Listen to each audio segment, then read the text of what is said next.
She was still talking when I opened the folder. Not dramatically. I did not slam it on the table. I did not interrupt her. I simply reached into my bag, placed it on the conference room table between us, and let it sit there while she finished her sentence. It was a plain manila folder, 2 inches thick, held together with a binder clip. On the tab, written in my handwriting in black marker, were the words, Project Elevate, Original Development File, dated 14 months before the day she had walked into our director's office and presented it as her own. She stopped talking. The new VP, a woman named Sandra Okafor, who had been brought in 6 weeks earlier from a competing firm and who had the focused stillness of someone who did not need to perform authority because she simply had it, looked at the folder. Then she looked at me. Then she looked at my coworker, Melissa Grant, who was sitting across the table with the expression of someone watching the floor open beneath them. I think, Sandra said quietly, that we should start from the beginning. So we did. My name is Vanessa Cole. I am 36 years old and I am a senior strategist at a mid-size marketing and communications firm in Atlanta called Meridian Group. I have been at Meridian for 6 years. I started as a junior account coordinator, which is the entry-level position with the longest title and the smallest paycheck. And I built my way up through 4 promotions over 5 years through a combination of work ethic, genuine interest in the field, and the specific willingness to take on projects that other people considered too complicated or too undefined to be worth their time. I specialize in what our industry calls integrated campaign architecture, building the structural framework that connects a brand's messaging across multiple channels so that everything speaks the same language regardless of where the audience encounters it. It is detailed, analytical work that requires both creative instinct and systemic thinking, and I am good at it in the way that people are good at things they were built for. I am telling you this not to impress you, but because the nature of my work is central to this story. What I build is not easily visible to people who do not know what they are looking at. It lives in documents and frameworks and strategic briefs rather than in finished advertisements or campaign launches. It is the architecture behind the thing rather than the thing itself. And that invisibility, I would later understand, was exactly what made it possible for someone to take it. Melissa Grant joined Meridian 18 months after I did. She came from a smaller agency in Birmingham, personable and quick and genuinely charming in the way that certain people are charming, not as a performance but as a natural register. She laughed easily. She remembered details about people. She made you feel, in conversation, like the most interesting person in the room. I liked her immediately. That is the honest truth, and I am not going to revise it in retrospect, just because of how the story ends. I liked her and I trusted her and I mentored her in the specific way that women in competitive industries sometimes mentor each other. Not perfectly. Not without some internal calculation about what it means to invest in someone who might eventually compete with you, but genuinely. With real effort and real care. She sat 2 desks from mine for 3 years. I answered her questions. I reviewed her briefs. I introduced her to clients I thought she was ready for. When she had a conflict with a difficult account director in year 2, I vouched for her in a conversation with our department head that I did not tell her about because I did not want her to feel indebted. I just did it because it was the right thing and because I believed in her work. That should have been enough of a warning. The people you vouch for in rooms they don't know about are the people whose betrayal you will not see coming. Project Elevate was mine from the first sentence. I want to be precise about this because precision is going to matter. In February of the year before everything happened, I submitted a concept brief to our director, a man named Tom Briggs, proposing a new service offering for Meridian, a proprietary framework for cross-platform brand integration that could be packaged and sold as a standalone consulting product rather than embedded in individual client campaigns. It was, in the language of our industry, a potential revenue diversification strategy. In plain language, it was a new way for the company to make money, and it was built entirely on methodology I had developed over 4 years of client work. Tom read the brief. He said it was interesting. He said the timing was not right. He said to put it on the back burner and revisit it in the next planning cycle. I put it on the back burner. I did not stop working on it. Over the following 14 months I developed the framework in full. I built out the methodology documentation, the client-facing materials, the internal training structure, the pricing model, the rollout timeline. I did this on my own time and on company time, in the gaps between client work, early mornings before the office filled up, weekend hours I did not bill because this was my project and I wanted it to be right before I brought it back. I kept everything, every draft, every version, every email to myself with notes and updates, every file with its original creation timestamp intact. I kept it because I am organized by nature and because something in me, some professional instinct I cannot fully explain, understood that the work of building something original is also the work of being able to prove you built it. That instinct saved me, but I am getting ahead of myself. In March, 14 months after the original brief, I told Melissa about Project Elevate. I told her because I trusted her and because I had reached the stage of development where I wanted a second set of eyes from someone who understood the field. I walked her through the framework over 2 lunch hours and one long Thursday afternoon where we stayed in the conference room until 6:30 with the whiteboards covered in her handwriting and mine, refining the client-facing language and tightening the value proposition. She was enthusiastic. Genuinely, visibly enthusiastic. The kind that is hard to fake over 6 combined hours of detailed conversation. She asked sharp questions. She pushed back on 2 elements I ended up revising because her pushback was right. At the end of the Thursday session she said, "Vanessa, this is going to change how this company operates. You have to take this to Tom." I said I was planning to. I said I wanted 2 more weeks to finalize the pricing model. She said, "Do not wait too long. This is too good to sit on." I thanked her. I went home. I spent the next 10 days finalizing the pricing model. She presented Project Elevate to Tom Briggs on a Tuesday morning, 17 days after our Thursday session. I found out from our assistant, a young woman named Priya who had been with Meridian for 8 months and who told me what she had seen with the specific discomfort of someone delivering information they know will hurt and who has decided that not telling is worse. She came to my desk at 11:43 on a Tuesday. She said, "Vanessa, I need to tell you something and I need you to not make it obvious that I told you." I said okay. She said, "Melissa went into Tom's office at 9 this morning with a presentation. I set up the projector for her. The cover slide said Project Elevate, a new revenue framework for Meridian Group. Her name was on it, just hers." I looked at Priya. "I watched the whole thing set up," Priya said. She had a full deck, printed copies, a leave-behind folder. She was in there for an hour and 15 minutes. I thanked Priya. I told her she had done the right thing. I waited until she walked away and then I sat at my desk and looked at my monitor for approximately 2 minutes without seeing anything on it. Then I opened my email. I pulled up the original concept brief I had sent to Tom in February of the previous year. I checked the timestamp. I opened the project development folder on my desktop. I looked at 14 months of dated files, each one carrying its original creation date in the file properties, each one a point on a timeline that told a story with a very clear beginning. Then I did something that I am proud of and that at the time felt like the hardest thing I had done in a professional context. I closed my email. I picked up my coffee mug. I walked to the kitchen, refilled it, said good morning to 2 colleagues I passed in the hallway, returned to my desk, and kept working. I did not go to Tom. Not yet. I did not confront Melissa. I did not send a panicked email or make a phone call or do any of the things that the version of me who was operating on pure emotion would have done. I needed to know what had actually been presented before I responded to it. Responding before I had the full picture would give someone the opportunity to shape the narrative before I could. I was going to shape the narrative. I just needed to be patient about it. Tom announced the promotion 3 weeks later at the department all-hands meeting. Melissa Grant, he said, had developed a new strategic framework that represented a significant opportunity for Meridian's growth. He called it visionary. He called it the kind of thinking that moved companies forward. He said she would be moving into the newly created role of Director of Strategic Innovation, a title that had not existed the week before, and that came with a salary increase, a corner office, and the kind of internal visibility that rewrites a person's trajectory. I sat in the 3rd row of the conference room and watched Melissa stand up and accept the acknowledgement with the practiced grace of someone who had prepared for this moment. She thanked Tom. She thanked the team. She said she was excited to build something that would change how Meridian served its clients. She did not look at me. Afterward, in the hallway, she found me. She had the expression of someone who had assembled their face with care and was presenting it as natural. "Vanessa," she said, "I hope you understand. I took the idea further. I built it into something real. The core concept was something we had both been thinking about." I looked at her. "Something we had both been thinking about," I said. She held my gaze. "You know how collaborative our process is. It is hard to say where one person's thinking ends and another's begins." I nodded slowly. I said, "I think it is actually very easy to say when there is documentation." Something moved through her eyes, fast, and then gone. "I am happy for you," I said, and I meant the opposite of every word. 2 weeks after the promotion, I was called into a meeting with our HR director, a woman named Carol Simmons, who had been with Meridian for 11 years and who managed the department with the brisk task efficiency of someone who had seen every variety of workplace conflict and categorized each one before it finished introducing itself. She told me that a concern had been raised, that someone had reported observing behavior from me that suggested I was having difficulty managing a professional disappointment, that there were worries about my emotional stability in the workplace. I sat across from Carol and I felt the specific cold clarity of someone who has just understood that the situation is larger than they had estimated. Who raised the concern? I said. Carol said she was not able to share that. She said it was standard procedure to address these things early. She said she was not suggesting I had done anything wrong, simply that she wanted to check in. I said, Carol, I would like to respond formally to this concern in writing. Can you tell me the specific behaviors that were reported? She gave me 3. That I had seemed withdrawn in team meetings. That a colleague had observed me speaking to Priya in a way that appeared intense. That I had been seen in the parking garage after hours on 2 occasions looking distressed. I looked at her. I was in the parking garage after hours because I was working late, I said. I spoke to Priya because she is my colleague and we have normal conversations. I have been quieter in team meetings because I have been focused on a client deliverable with a hard deadline. I said all of this calmly, with the specific composure of someone who knows that how they say something in a room like this matters as much as what they say. I said, I would like this conversation documented. I would like my response documented. And I would like to note formally that this concern was raised 3 weeks after a promotion decision that I believe warrants examination. Carol looked at me for a moment. She wrote something down. She said she appreciated my transparency. I went back to my desk. I sent myself an email recounting the conversation in full, time-stamped, every detail I could remember, while it was still fresh. Then I made a phone call. Her name was Angela Marsh, and she had been practicing employment law in Atlanta for 17 years. Her firm specialized in workplace discrimination and intellectual property disputes, and she had been referred to me by a friend who had used her 2 years earlier in a non-compete case and described her as the kind of attorney who reads a situation faster than most people read a page. I had a consultation that Thursday evening at 6 p.m. I came with a printed timeline, every email, every file with its timestamp, the original concept brief sent to Tom in February of the previous year, the development folder with 14 months of dated drafts, the notes from my Thursday session with Melissa, including the whiteboard photographs I had taken on my phone at the end of the session because I always photographed whiteboards before they got erased. Angela read through it without expression. When she looked up, she said, "You have a strong intellectual property case and a potential retaliation case if the HR report can be connected to the promotion dispute." "Can it be connected?" I said. "The timing is suggestive," she said. "Proof is a different question." She looked at the whiteboard photographs. "These are useful. Do you have any written communication between you and Melissa about the project?" I had 3 emails. The first was from me to Melissa the day after our initial lunch conversation, summarizing what we had discussed and outlining the next steps I was planning. The second was Melissa's reply, which said, "This is brilliant.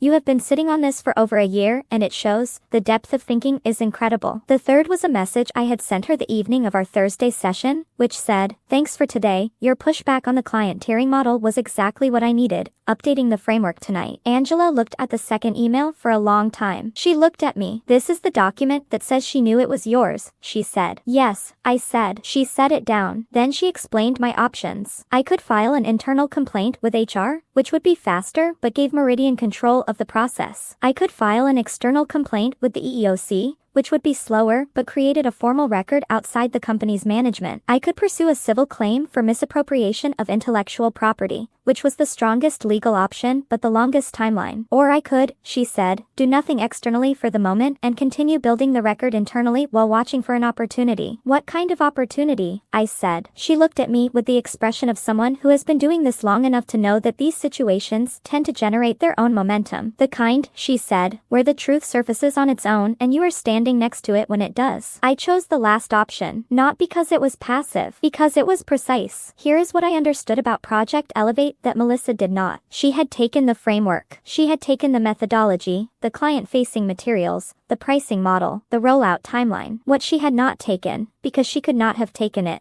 was the 14 months of thinking that produced it, the specific expertise that the framework was built on, the client relationships and field knowledge that informed every structural decision. When Tom gave her the Director of Strategic Innovation title and the corner office and the mandate to build out the new service offering, he was giving her a building without a foundation. She could present the floors and the walls. She could not build the structure beneath them because she had not done the work. I watched it happen from 2 desks away over the following 4 months. The first client pilot for the Elevate Activate framework was a retail brand in Nashville. The kickoff meeting went well. From what I heard, Melissa was charming and confident in the way she always was in rooms where the work had not yet started. But the framework implementation required a depth of strategic judgment she had not developed, and the client started asking questions she could not answer with the fluency the framework required. She came to me in month 2, casually, carefully, framed as a collegial check-in. She said the Nashville client was asking about some of the methodology behind the channel sequencing component, and she wanted to make sure she was explaining it correctly. Could I walk her through my thinking on that piece? My thinking, I said. The framework's thinking, she said, correcting herself one beat too late. I looked at her for a moment. Then I walked her through it, not because I was being generous, because I was watching her need me, and I wanted to understand the full shape of that need before I decided what to do with it. She came back 4 more times over the next 3 months.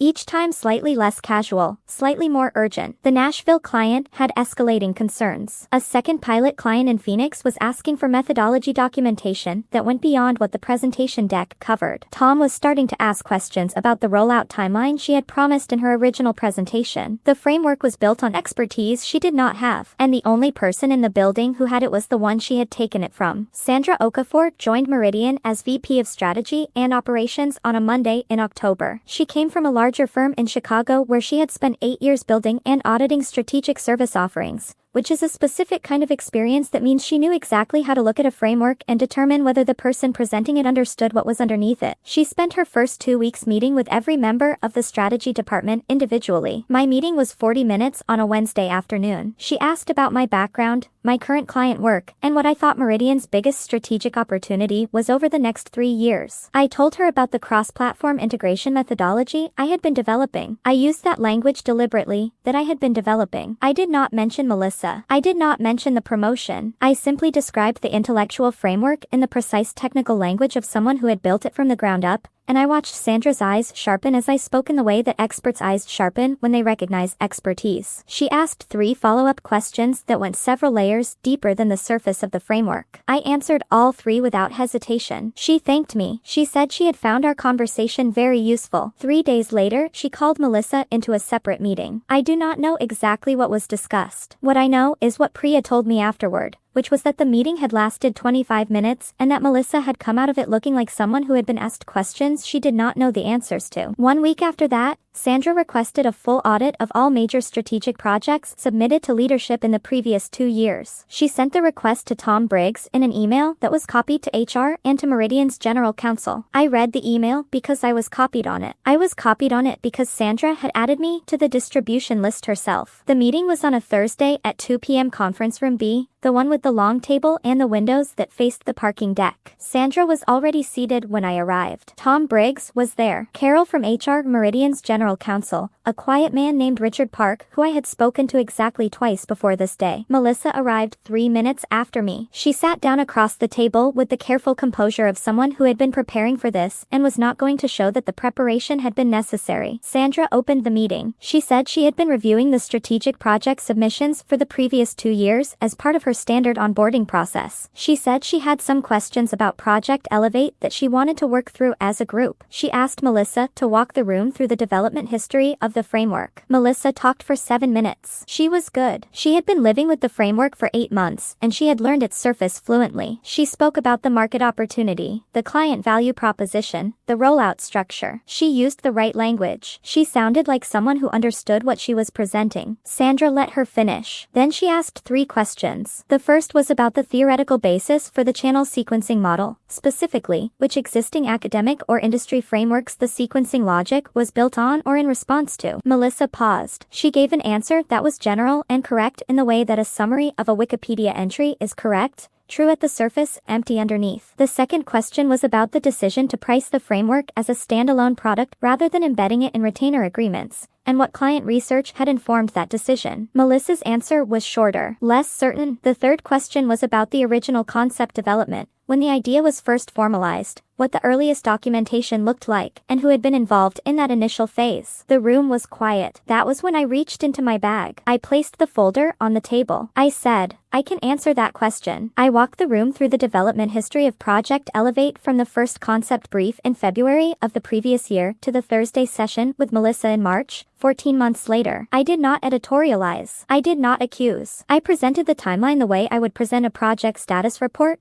methodically, with documentation at each stage, each piece of evidence carrying its own timestamp. The original concept brief sent to Tom, dated February 14th of the prior year. The development folder, 212 files, each with its original creation date visible in the file properties. The 3 emails between me and Melissa, including the one where she had written, "This is brilliant. You have been sitting on this for over a year, and it shows." The whiteboard photographs from our Thursday session, dated March 9th, 11 weeks before Melissa's presentation to Tom. I set each document on the table as I referenced it. I did not raise my voice. I did not look at Melissa except when the documentation required me to reference her directly. When I finished, Sandra looked at Richard Park. Richard Park looked at Tom Briggs. Tom Briggs was looking at the email where Melissa had called my work brilliant. "Tom," Sandra said, "did you receive a concept brief from Vanessa in February of the prior year?" Tom looked at the original brief. His jaw was doing something complicated. "Yes," he said. "I told her the timing wasn't right." Sandra nodded. She made a note. Then she looked at Melissa. Melissa was looking at the table. "I think," Sandra said quietly, "that we should take a short break." I walked to the kitchen and poured a glass of water and stood at the window that looked out over the courtyard. My hands were completely steady. I noticed that specifically. 8 months of waiting and building and watching, and my hands were steady. Priya appeared in the kitchen doorway. She looked at me. I nodded once. She nodded back and disappeared. The break was 12 minutes. When we reconvened, Richard Park did most of the talking. He explained that the company would be conducting a formal review of the Project Elevate development record. He explained that pending that review, certain decisions would be placed on hold. He said it in the careful language of legal professionals who are managing a situation in real time and need every word to be defensible. He did not say the words intellectual property misappropriation. He did not have to. They were sitting in the middle of the table next to a manila folder and a stack of timestamped documents. Melissa spoke once during Richard's summary. She said, "I want to be clear that my intent was never to misrepresent the collaborative nature of the work. The collaborative nature of the work," I said, "is documented in the emails. My name does not appear in the presentation you gave Tom or in the announcement he made to the department." She had no answer for that. Sandra closed the meeting. She asked Melissa and Tom to stay. She asked me to wait in my office. I went to my office. I sat at my desk. I answered 2 client emails. I ate the lunch I had packed that morning because it was 2:30 and I had not eaten, and I was not going to let this day disrupt my basic functioning. Sandra came to my office at 4:15. She closed the door. She sat down across from me with the expression of someone who has completed an assessment and arrived at a conclusion. "I owe you an apology on behalf of this company," she said. "Not the full apology, because that is a process that needs to happen properly and with the right people in the room, but a preliminary one, from me to you, because what I saw in that conference room today was a significant wrong, and I want you to know that I see it." I looked at her. "Thank you," I said. She told me what was going to happen. Melissa's promotion was under review pending the formal investigation. The Director of Strategic Innovation role would be restructured. The Project Elevate framework would be accurately attributed in all company materials going forward. The HR report, the one that had flagged my emotional stability, had been pulled and reviewed in light of the timing and would be removed from my file. She said, "I also want to talk to you about your role here going forward, because what I have seen today, both the work you built and the way you handled this, is the kind of thing I came to this company to find." I sat with that for a moment. "What happened to Melissa?" I asked. Sandra was precise. "Melissa was placed on administrative leave pending the investigation's completion." The investigation, conducted by Richard Park's office over the following 6 weeks, confirmed the development timeline I had presented. It confirmed that the HR report had been filed by Melissa 3 days after I had referenced documentation in a conversation she had overheard. It confirmed that 2 other junior employees had been asked by Melissa, in the months following the promotion, to sign off on revised project records that would have obscured the original development timeline. They had both declined. They had both quietly documented her requests. I had not known about any of this. I had not known that while I was building my file, 2 other people in my building were building theirs. Melissa resigned before the investigation concluded. The resignation was quiet, managed through HR.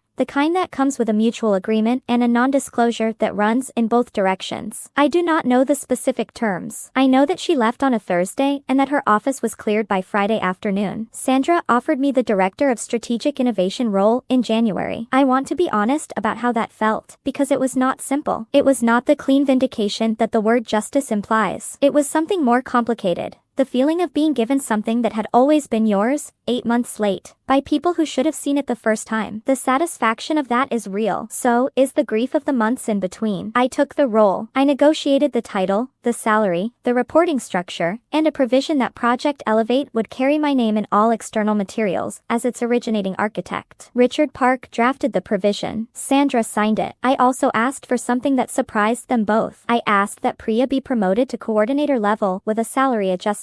Sandra asked why. I said, because she told me the truth when it would have been easier not to. And that is the kind of judgment that should be rewarded. Priya was promoted the following week. I think about the months between March and October sometimes, the months of sitting at my desk and watching and building and waiting. People ask me how I did it, how I held the information and stayed calm and did not go to Tom immediately with everything I had. The honest answer is that I had done the math. Going to Tom immediately, before Sandra arrived, before the company had any incentive to acknowledge the problem, would have been my word against Melissa's inside a system that had already chosen Melissa. The documentation was strong, but the political environment was not. I needed the environment to change before the documentation would be heard correctly. I waited for the environment to change, and then I opened the folder. There is a version of this story where I tell you that everything worked out perfectly, and that justice arrived on schedule, and that the right people were punished, and the right people were rewarded, and the universe balanced its books precisely. That version would be satisfying, and it would not be entirely true. The truth is that Melissa left with a non-disclosure agreement that I was not party to. The truth is that Tom Briggs is still the department director and that his failure to protect my work when I first presented it 2 years ago was never formally addressed. The truth is that 8 months of my career happened the way they happened and I cannot get them back. What I have is this: a role I built and then had to build again, this time with my name on it. A company that learned, the hard way and with significant legal exposure, what it costs to look away. A new VP who understood what she was looking at the first time she was in a room with me. And a folder, still sitting in my file drawer, organized and labeled and time-stamped. Because I have learned that the work of building something original is also, always, the work of being able to prove you built it. I do not go anywhere without that lesson now. Drop your state in the comments right now. And if you have ever had a coworker like Melissa, tell me about it, because I already know I am not the only one. Subscribe if you want more. Every story on this channel is worth staying for, and this one is only the beginning.